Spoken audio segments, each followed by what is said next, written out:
Marketing Online, episodio 1279.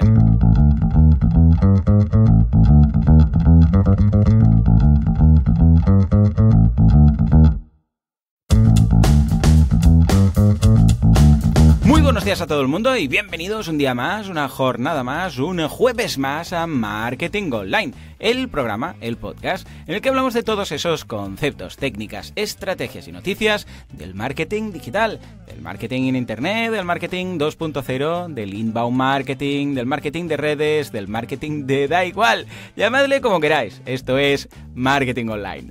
Hoy episodio 1279 del jueves 4 de abril de 2019, programa que vamos a dedicar a los que se lían con todas las opciones de hosting que hay hoy en día. Que si nos hablan de compartidos, que si nos hablan de dedicados, de virtuales, de housing, de ahora que está todo de moda el tema del cloud, de los contenedores, de todo esto. Y al final, claro, ya no sabes qué pillar. Seguramente en el futuro esto va a cambiar. Y cuando tú contrates algo, simplemente contratarás para poner un WordPress. Da igual lo que haya debajo. Pero mientras tanto, hoy vamos a resolver todo esto con un invitado muy especial. Pero antes, como siempre, boluda.com. Cursos de marketing online, desarrollo web y todo lo que necesitáis para vuestro negocio online. Cada día hay 2 nuevas clases y esta semana estamos con un curso muy chulo de creación de themes desde cero. O sea, ni underscores, ni Genesis, ni ningún theme a pelo, el blog de notas o vuestro editor favorito y empezamos con style.css, index.php y venga, a crear plantillas. Hoy concretamente veremos single.php, que pinta exactamente, para qué sirve, y luego sidebar.php y comments.php, que se utilizan muchísimo precisamente en single PHP. O sea que ya lo veréis. En fin, para los que os ha sonado a chino, no os preocupéis porque en el curso lo explicamos la mar de bien. Echadle un vistazo, boluda.com. Bueno, y ahora sí, siempre es un placer traer este invitado, pero hace ya más de un año que no hablábamos con él, que no venía por el podcast, y hoy le he mandado un WhatsApp y le digo, hey, ¿puedes pasarte? Y me ha dicho, claro que sí, pues venga, y nada, en menos de 2 horas ya estamos aquí grabando. Estamos hablando de José Ramón Padrón, SiteGround Spain General Master and Forever and Ever. Mon, muy buenos días, ¿qué tal? ¿Cómo estamos? Muy buenos días, muy buenos días. Bueno, oye, los números son siempre algo que dice mucho de las cosas. 1279. Dios mío. Qué locura. Qué barbaridad. Gracias por invitarme, Joan. Encantado de estar aquí y solventar todo lo que pueda. Claro que sí. Siempre me apetece charlar un rato contigo, ya sea a través del podcast, del Late Show o, no sé, pues un día comiendo, ¿no? Claro que y siempre decimos, tenemos que quedar más, tenemos que quedar más. Pues mira, siempre nos vemos grabando algo, ¿eh? Pero bueno, este año tenemos muchas WordCamps y yo creo que vamos a coincidir a más de una y a más de 2. O sea que... Sí, seguro que sí. Este año, no sé, si tendremos unas 13 en España, más la impresionante WordCamp Europe, o sea que seguro que coincidimos, seguro, Joan. Bueno, de hecho nos veremos, supongo que dentro de un par de días en la WordCamp Madrid, ¿no? Efectivamente, pues mañana nos veremos en WordCamp Madrid, ahí estaré. Qué bien. Ahí estaré. Muy bien, desde muy luego, bien. con la gente de SiteGround y disfrutando de la comunidad, como siempre. Claro que sí, estoy yo también por ahí de patrocinador, o sea que igual nos vemos en los stands, a ver si me ponen de vecino. O en la cena de ponentes y estas cosas. Ay, sí, seguro que sí, coincidiremos. Claro que sí. En fin, pues nada, te he traído aquí porque siempre es un placer, pero aparte para arrojar un poco de luz al tema del hosting y de las nomenclaturas, de lo que hay. Más o menos, hace más de un año que te pasaste por aquí y yo creo que lo dejamos bastante claro todo, pero hay novedades, entonces vale la pena hacer un repaso de qué es lo que hay en el panorama de hosting, porque esto va de marketing online y claro, cuando haces marketing online necesitas un buen hosting, porque si no, bueno, de hecho cuando hicimos la comparativa, que también estuvisteis ahí en el top, hicimos una comparativa de hostings precisamente porque yo creo que es como el alquiler de lo que antes era una tienda a pie de calle, ¿no? La importancia de decir, hey, tiene que ser una tienda que esté bien, porque si no nadie va a entrar, ¿no? Y que tenga la puerta y que se pueda abrir y que se vea. Ahí está. Que si se cae la web, bueno, pues entonces no tienes tienda, por decirlo así. Pues por eso, que se vea bien, que esté en una buena calle, que sería el sinónimo de ser muy rápida, por ejemplo, y este tipo de cosas que a todos nos gustan como clientes, porque somos clientes de muchas cosas, señor. ¿no? Sí, señor. Si se va la luz en una tienda, típico que ves al pobre propietario ahí fuera diciendo, bueno, espero que lo arregle, claro, ¿no? Que venga alguien de Endesa y lo arregle. Bueno, pues nada, mira, vamos a repasar un poco lo que comentamos ya hace un año, de forma rápida. Teníamos lo que era, y yo creo que ya más o menos todo el mundo tiene claro, lo que es un hosting compartido. Y hacíamos esta similitud con un piso de estudiantes, ¿no? Es decir, un piso de estudiantes, todos comparten mismos recursos, la misma nevera, el mismo microondas, la tele. Si uno gasta pues más comida o más agua, pues todos pagan, ¿no? Sí. Y luego de ahí decíamos, vale, un piso compartido es un hosting compartido, para entendernos, que estamos todos ahí. Claro, también pasamos a lo que sería un virtual privado, claro, que sería el siguiente paso. Y lo comparábamos un poco como tener nuestro piso en un mismo bloque. ¿Qué diferencia hay? Bueno, que tenemos nuestros propios recursos, ¿eh? Tenemos nuestra nevera, nuestra tele, pagamos nuestra luz. En principio, pues si uno gasta más luz, pues no me afecta, claro, y tal, ¿no? Pero ojo, porque claro, tenemos aún la misma estructura, o sea, tenemos el mismo bloque de pisos, estamos en este caso, en el caso de un hosting, pues en la misma máquina física, o sea, el servidor, que al final un hosting no deja de ser un ordenador que está, pues una sala refrigerada, acondicionada y tal, pero pues no deja de ser, no está en la nube mágica, es una máquina con un disco duro, ¿no? Claro, entonces, claro, si cae un rayo al servidor o al piso, claro, nos quedamos sin tele o nos quedamos sin web, ¿no? Hasta aquí, todo bien, estos dos puntos, ¿podríamos seguir con esta similitud? Sí, yo creo que sí. Incluso si quieres podemos reformularlo. Venga. Por ejemplo, los 3 tipos de hosting más comunes hoy en día son 3, que son el compartido, el virtual y el dedicado. Pongamos que estos son los 3 más comunes, luego habría uno que se llama cloud, por decirlo así, que lo englobamos en la mitad, en lo que serían los virtuales. Entonces, imaginemos 3 edificios. Vale, va. O sea, un edificio lleno de pisos de estudiantes. Madre mía, qué miedo. Vale, ya me lo imagino. Yo lo digo por la cantidad de gente que viviría ahí dentro, ¿no? Por la cantidad de gente que viviría ahí dentro. Cada proveedor de hosting tiene una forma de hacer hosting compartido. Hay gente que tiene 100 clientes en una máquina. Hay gente que tiene 100 clientes en un grupo de máquinas. Y hay gente que tiene 2.000 o 3.000 clientes en un grupo de máquinas, y al final el resultado, la velocidad, el rendimiento y la seguridad depende de cuán experto sea el proveedor de hosting. Muy o sea, bien. Tú pones los límites al final, porque tú pones una puerta al final de cada casa, unas escaleras por las que cabe tanta gente bajando y subiendo, un ascensor con tanta capacidad, y tú eso lo controlas como proveedor de hosting. Vale, bien. Por hacerlo lo más gráfico posible. Sí, lo veo. Es divertido. Esto es divertido. El siguiente edificio sería el de los virtuales, pongámoslo así. Bien. ¿Por qué es el siguiente? Pues porque vamos aumentando ciertas cosas. En el edificio, imaginemos que son edificios de, pues es que sé, 5 plantas, ¿no? Vale, venga. El siguiente edificio, pues, en vez de tener pues un apartamento con X gente dentro, podríamos decir que cada cliente tiene una planta. Vale. De todo el edificio.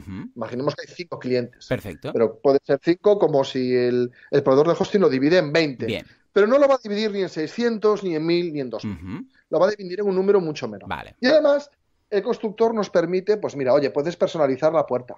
Puedes quitar este tabique. Vale. Puedes cambiar alguna cosita. O sea, tenemos un poquito más de libertad, mientras que en el anterior era todo lo contrario. Claro. Todo es como es, claro, no puedes mover nada, y lo bueno que tiene es el precio, efectivamente. Claro, pero ahí compartíamos recursos, ¿no? Una nevera para todos, y aquí cada uno, pues en su planta, tiene su nevera. Bien. Exactamente, tiene sus cosas. Y luego tenemos el edificio del dedicado. O sea, una casa a 4 vientos. No hay vecinos por ningún lado.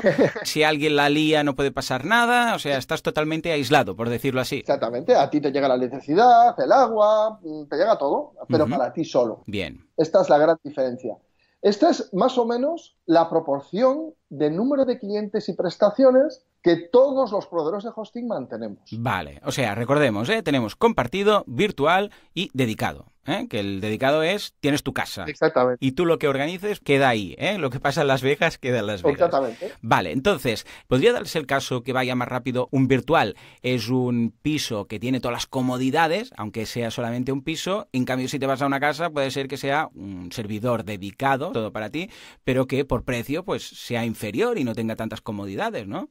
Pues mira, Joan, es muy buena pregunta. ¿Sabes qué ocurre? Que esto hace 4, 5 o 6 años la diferencia entre dedicados y privados o clouds era más acusada. O sea, bueno, es que hubo una época en la que no había privados. Recordemos de la audiencia, una época en la que había compartido dedicado, y punto. Y bueno, y luego, lógicamente, las plataformas personalizadas con muchas máquinas.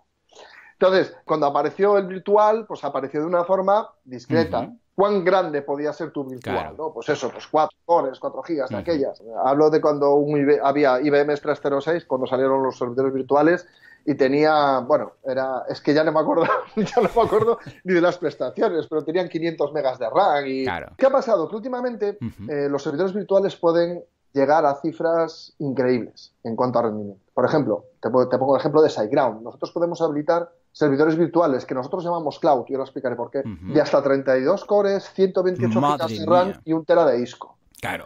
O sea, si estás con un servidor virtual con 32 cores, para entendernos, y dices, no, yo quiero un dedicado, y resulta que el dedicado al que te vas tiene 2, pues claro, sales perdiendo, para entendernos, ¿no? Claro. ¿Qué deben saber los clientes? Bueno, deben tener en cuenta la premisa más básica entre virtuales y dedicados. A ver. Los dedicados no escalan. Ah, amigo. Simplemente esto. Claro, esto es lo que hay. Simplemente esto. No escalan. Es decir, esa máquina tiene las características que tiene. Algún proveedor de hosting te permitirá aumentarle la RAM. Ya. Y tendrás que comprar una pieza y tendrán que, depende de cómo sea la máquina, apagar o no la máquina para poder incorporar esa pieza o no. Ya. De los servidores virtuales puedes crecer lo que tu hosting te permite. Claro. Esta es la gran diferencia y sobre todo la gran ventaja. ¿Cuál es la gran ventaja de los dedicados? Pues mira, el dedicado está más pensado tener el edificio para ti solo, para cuando necesitas, por ejemplo, una gran cantidad de almacenamiento, porque el disco es barato. Vale. Aunque sea SSD. El disco en virtual o en compartido es mucho más caro, porque no es lo mismo para nosotros, para los proveedores de hosting, habilitar ese tipo de almacenamiento que el que ya trae de por sí una máquina. Entonces, ¿cuándo recomendaríamos que la gente se vaya a una máquina dedicada? Bueno, cuando tiene necesidades especiales, pero son muy concretas. Vale. O sea, no es que sea mejor, no es que tengamos que decir, mejor, porque dedicado es dedicado, suena muy bien. No, ojo, que un virtual quizás te encaja mucho más, ¿no? Eso era antes, y es más, yo personalmente siempre recomiendo contratar servidores virtuales, VPS, como dicen por ahí, antes que las máquinas dedicadas. Vale. Por el simple hecho de que, imagínate, Joan, eres una agencia, hoy tienes 15 clientes con sus páginas web, pues la alojas en no sé, yo lo recomendaría, dependiendo de cómo sea cada página, ¿no? Pero lo recomendaría un servidor pequeñito, un cloud de, pues yo qué sé, 2 cores 4 gigas o 3 cores 3 gigas. Oye, que de repente tengo un pico de clientes, que es que ahora no estoy alojando 15, estoy alojando 25 webs. Pues nada, pues aumento lo que necesite, exclusivamente lo que necesite. Claro, ese virtual, ahora que comentas esto, ¿está dentro de una misma máquina? ¿O puede ser que tú tengas un virtual y que tú a ojos de cliente lo mires en el panel de control y veas un virtual, pero que tenga más de una máquina física? Porque claro, si vas escalando, habrá un momento que dirás, escucha, es que me voy a comer todo el servidor entero. ¿Y entonces qué? No, mira, ahí partimos ya de cómo lo tiene configurado cada proveedor de hosting. Como proveedor de hosting, tú nunca debes hacer que un cliente consuma más de un porcentaje determinado de cada máquina. Vale, perfecto. ¿Por qué? Porque en todas las máquinas que son enormes, gigantescas y enormes, en las que ponemos los servidores virtuales, siempre tienes que contar con que la gente va a necesitar más recursos. Vale. Entonces tú nunca puedes ocupar una máquina más del 60%, por ejemplo. ¿Y qué pasa? Si llego ahí, ¿qué se hace? Imagínate que es una web con millones de visitas cada día, una barbaridad, ¿no? Cuando llega un punto que dices, hey, es que esto ya es más del 60, ¿qué opciones tiene ese cliente? ¿Cómo lo puede hacer? Yo creo que un cliente se va a cambiar a otro tipo de plataforma cuando sea por un factor económico. Porque es cierto, por ejemplo, que los virtuales tienen esta facilidad, que es el escalado, pero tiene un pequeño contratiempo, y es que es algo más caro que una máquina dedicada en comparación. Vale. Es una economía de escala. Hay que consumir unas cifras bastante importantes para plantearse salir de servidores virtuales. Pero en principio un virtual siempre estará dentro de una sola máquina, por decirlo así. Sí. Efectivamente, así es. Perfecto. ¿Qué ocurre? Que proveedores como nosotros y unos cuantos más, pues el servicio de base de datos a lo mejor lo tienes fuera. Amigo. Es decir, está en otra máquina aparte. Claro. Lo que te permite a ti escalar internamente, que el cliente nunca lo va a ver, claro, de una forma mucho más optimizada. Estupendo. Por recursos que pueda necesitar el cliente y por recursos que pueda necesitar el propio proveedor de hosting, porque tiene que acomodar a más clientes ahí. Bien, lo veo bien. En este sentido, de momento me queda todo claro, ¿vale? Y cuando pensábamos que lo teníamos más o menos todo claro, llega el cloud. Entonces, todo el mundo se pone en la boca el cloud, que nadie entiende, porque claro, ¿qué es esto a lo que los hostings llaman solución cloud? Porque hasta aquí estaba todo claro, ya no quedan más opciones. O sea, o estás compartido, o estás en virtual, o tienes tu máquina física. Claro. Pero a partir de aquí, cloud. A ver, todo está en el cloud. O sea, me refiero, todo al final está en un servidor que está en una habitación refrigerada y condicionada y tal. Sí. O sea, no hay nada. A ver, cuando, no sé si voy a hacer aquí spoilers o voy a romper la magia, pero cuando hablamos del cloud, en realidad el cloud está en el suelo, ¿eh? Y mejor que esté siempre en el suelo, en tierra firme, ¿no? Exactamente. Es decir, le llamamos cloud a un servidor que nosotros no vemos porque está en otra parte, que puede estar en Nebraska, Helsinki, Ámsterdam, como es vuestro caso, claro, o Mataró, da igual, ¿no? Entonces, ¿esto de cloud qué es? A ver si nos lo explicas. Pues mira, primero, no era una palabra nueva. En el año 2000, 2002, 2003 ya había proveedores de hosting que hacían esto. Si es que, digamos que es un palabro, un término que en un momento determinado varias consultoras lo pusieron como algo que era el hype. Bien. Tienes que aspirar a eso. Bien. Técnicamente es cierto que lógicamente ha habido cambios y que te encuentras ahora mismo en el panorama de hosting varias cosas. Alguna de ellas yo creo que errónea, porque confunde a la gente. La primera, para nosotros, una definión SiteGround, pero en la que creo que coincidimos bastantes proveedores de hosting, un servicio es cloud cuando pagas por lo que consumes o cuando puedes escalar. Y escalar automáticamente, me refiero. No que puedes cambiar de producto. Vale. No, eso no es escalar. De momento me cuadra bastante con un virtual, ¿no? Porque también escala y pagas por lo que consumes, ¿no? Un poco. Sí, es que un virtual, en este caso, está construido sobre una plataforma cloud. Vale. Como cliente final, la gente contrata un producto o un servidor virtual, ¿vale? Lo digo para hacerlo fácil y que la gente lo pueda entender. Tú puedes contratar un VPS, que es como se llama normalmente en cualquier compañía de hosting, que tiene unas características. Bien. Lo que tengas dentro va consumiendo hasta que llega un momento en que se llena. Bien. Entonces llamas al proveedor de hosting, mira, necesito más disco, necesito más RAM o CPU, lo que sea, y ellos ya te dan otra opción. Ya te dicen, bueno, vale, pues pasa al siguiente producto. Correcto. Eso sería un VPS, por decirlo así, puro. Un producto estanco, grande, con cierta libertad, pero que tiene una definición. Pero un producto cloud te permitiría que cuando llegues al límite de tus reservas, por decirlo así, del producto que tienes contratado, el producto por sí solo aumenta sus características. O sea, por sí solo, ¿eh? No es que tú tengas que llamar o incluso ir al panel de control y decir aumentar, que en algunos hostings, pues en algún panel de control aumentar los cores, aumentar la RAM. Vale, se va a hacer un reset y en 2 minutos lo tienes. O sea, ya no hace falta ir ahí. Exactamente. Eso es un producto cloud, un producto que autoescala y que además no necesita que se haga un reboot, que no se haga un reinicio del sistema, sino que lo hace automáticamente y según, por ejemplo, tenemos un comercio electrónico y está llegando pues al 75% de carga de RAM y de carga de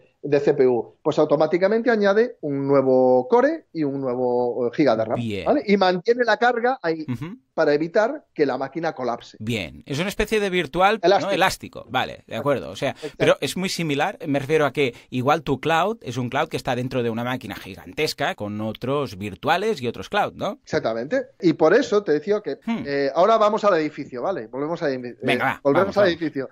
El edificio de los estudiantes está a tope, todo vendido, todo alquilado, maravilloso, funcionando. El edificio de los virtuales, el 40% como mínimo está vacío. ¿Por qué? Porque es que a lo mejor viene uno de los vecinos, monta una fiesta, necesita el doble de espacio y lo tiene disponible. Esa es la cuestión. Quiero una nevera más grande. No te preocupes, tu cocina aumenta de tamaño. Eso sería un servicio cloud. Es decir, el producto crece a demanda. Y ahora, el término que quizás no se utiliza de la forma correcta y da lugar a equívocos es que prácticamente todos aprovisionamos nuestros servicios en plataformas cloud. Es decir, nuestro hosting compartido está activado en una plataforma cloud con nuestra propia tecnología de Linux Containers. Bien. ¿Qué significa esto? Que no están sujetos a una única máquina o a 2 máquinas, sino a un grupo de máquinas que además tienen los servicios divididos en diferentes granjas, por decirlo así. El correo aquí, la base de datos acá. Entonces nosotros, es muy difícil que alguien en hosting compartido se quede sin recursos. Salvo que sea un abuso ya directamente, que también puede darse en la casualidad. Entonces, ¿qué ocurre? Pues que mucha gente llama a sus productos cloud. ¿Por qué? Porque están en una plataforma cloud. En cierta forma, pues tienen razón, Sí, claro, ¿no? sí, todo está cloud. Es un término que veo que es un poco ambiguo, o que al menos se puede usar con cierta ambigüedad, porque tú puedes decir esto es cloud, pero claro, cloud, ¿qué quieres decir con cloud? ¿Cloud de que está en la nube? ¿O cloud que es elástico? ¿O cloud que tal? ¿No? Claro. Deberíamos analizar. Y tampoco queda muy claro, ¿eh? Porque vas a los hostings y vas mirando y dices, ¿pero qué quieres decir con lo de cloud? Y te dicen, el mejor cloud, un cloud de no sé qué, solución cloud.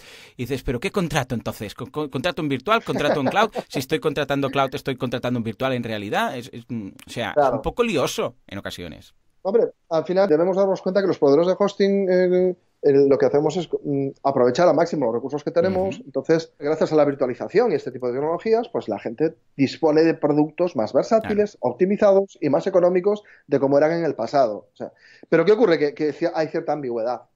Hay gente que tiene, pues yo qué sé, 40 servidores HP con VMware y luego a partir de ahí construyó sus productos de hosting. Y puede construir un VPS, por ejemplo, fijo, que no escala, pero le puede llamar cloud porque efectivamente lo que hay debajo es una plataforma cloud. Claro, sí. Entonces, por eso, hagamos esta distinción. Bien. Llamémosle cloud aquello que a mí como cliente final me permite escalar. Claro. Me permite escalar automáticamente, no cambiar de producto, porque eso es algo que, que para eso no hace falta el cloud. Sí, sí, lo migras con más o menos facilidad y ya está. Bueno, yo entonces me quedo con la idea un poco lo que decíamos, que el compartido es el piso de estudiantes, el virtual es cada uno su piso, en este caso el dedicado es cuando tienes tu casa, que no tiene por qué ser mejor, esto es interesante, y luego tendríamos este cloud que podríamos decir que es como un virtual pero que puede escalar en caliente, ¿no? Es decir, ¿necesitas más recursos? ¡Bum! Automáticamente, magia.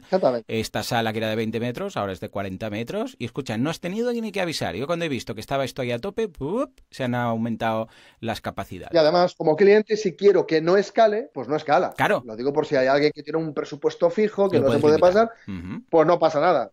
Tranquilo, lo dejas como un VPS normal. No vale, pasa perfecto. nada. Hasta ahora, todo lo que estamos comentando está en una misma máquina física, ¿vale? Es decir, escucha, pues mira. O varias. Claro, ahí iba yo. Pero ¿qué pasa si con una máquina física, porque puede pasar que dices, no, si esto es un pepino de servidor, ya, pero es que tenemos 2 pepinos de visitas, ¿vale? Con lo que no hay suficiente. Si hay millones de visitas, que tenéis algunos casos que tenéis vosotros, estilo, yo que sé, pues Greenpeace y tal, que ocurre así, ¿no?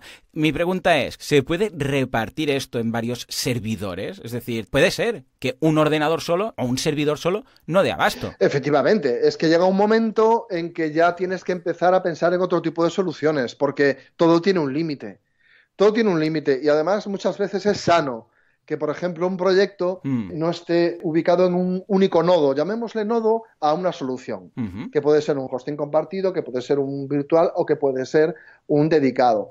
¿Qué ocurre? Que este es un momento muy delicado porque el presupuesto cambia por completo. O sea, y además la administración cambia y el proyecto ya se administra de una forma completamente diferente.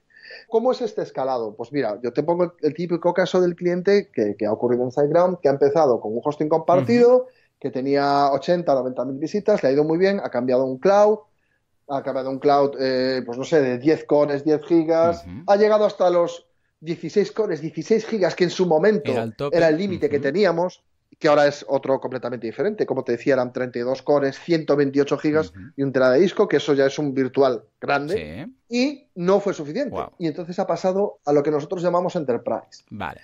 Pero nosotros le llamamos Enterprise. ¿Por qué? Porque es un producto o una solución que no está en nuestro portfolio que tú puedes encontrar en la web. ¿Y en qué consiste? Pues mira, consiste en que le haces un estudio de la web, le haces un estudio de cuáles son sus cuellos de botella, que normalmente pues están ubicados en la base de datos, ¿no? Pero dependiendo del tipo de proyecto, un comercio electrónico, por ejemplo, pues tiene un consumo de base de datos muy grande. Si es un periódico donde tiene el gran consumo es en la parte web, en la parte de mostrar páginas. Entonces, dependiendo del tipo de proyecto, le haces un proyecto a medida, que puede ser desde una máquina web y una de base de datos, para un presupuesto, oye, humilde, pero ya para una web potente, a cuando ya el cliente quiere alta disponibilidad.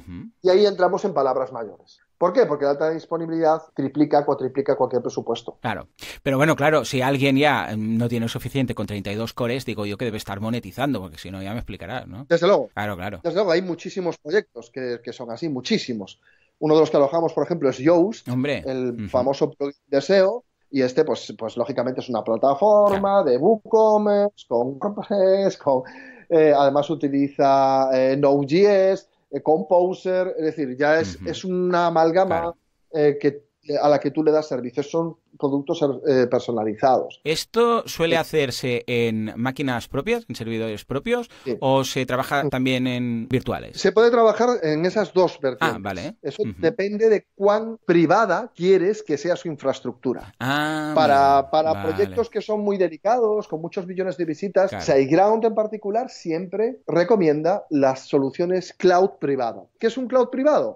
Pues nada, es un conjunto de, 8, 10, 12 servidores muy, muy, muy potentes que funcionan como si fuera uno solo. Y entiendo que estas máquinas o estos privados en principio están en una máquina que debe ser solo para ti, ¿no? Entiendo, porque no creo que yo esté ahí compartiendo también en una de las máquinas con otra cosa que no tiene nada que ver, ¿no? Efectivamente, tienen un grupo, como te decía, de 8 o 10 servidores gigantescos, de los cuales están utilizando una parte, pero todo eso y lo que no están utilizando es de ellos. Vale, perfecto. Claro. No, ahí ya queda muy bien. Pero claro, los que estamos acostumbrados a tener un disco duro, tú dices, yo subo una imagen y queda en ese disco, quito la imagen fuera, pero en el momento en el cual resulta que subo una imagen y esa imagen igual está en 2 servidores, ¿llega a pasar esto? O en 10. O en 10, claro, y cuando la borro, se borra de los 10, o sea, realmente tiene que haber ahí una capa de software que haga todo esto, en el momento en el cual yo subo una imagen que esté en, todas las máquinas. Y si la borro de todas, ¿no? Debería ir así. Los clientes al final, en este tipo de proyectos, tienen un único punto de publicación. Ellos se loguean a su WordPress y suben una imagen, no suben 10. Exactamente, ellos siguen trabajando en su WordPress como cuando tenían un blog y eran 3 amigos y tenían 50 visitas. Trabajan exactamente igual, pero el proveedor de hosting provee capas de servicio y de software que, por ejemplo, en este caso el sistema de archivos sería un GFS, un Global File System.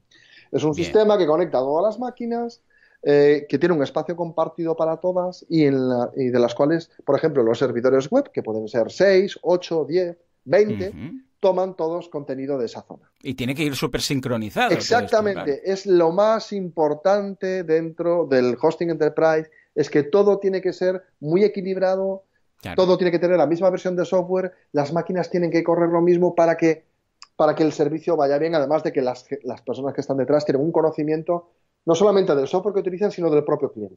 Tenemos varios clientes enterprise muy famosos y con WordPress, que te lo digo porque si hay alguien que todavía tiene el mito de que WordPress es para blogs.